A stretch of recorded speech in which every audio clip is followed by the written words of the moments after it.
Okay, so the sat nav from any screen into nav.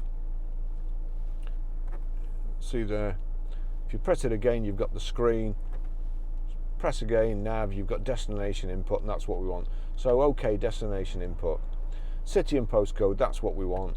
Click on OK there, and then it's using these. So we're Grosvenor Garage, Chorley Road, Wantleydale, Preston, P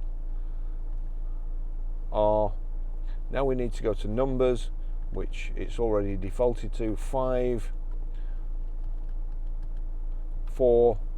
Gone back to it's as you'd expect from Ford. To be fair, they always have the best systems.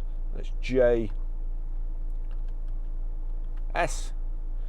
Grosvenor Garage, Chorley Road, Wantleydale, Preston, PR5 4JS, and then here it's OK, cancel.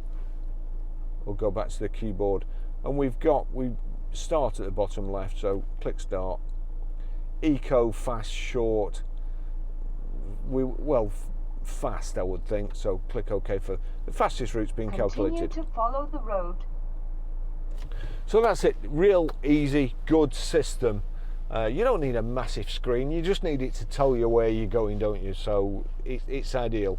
And although the new Ford Transits are really, really nice, I prefer these with clicks and buttons and things like that. Not a big touch screen in the middle, a big iPad. That's just stupid. You're just going to break it. They're going to end up either 3 workmen in it with one of them with the boats on it, or a big piece of wood dropping on it.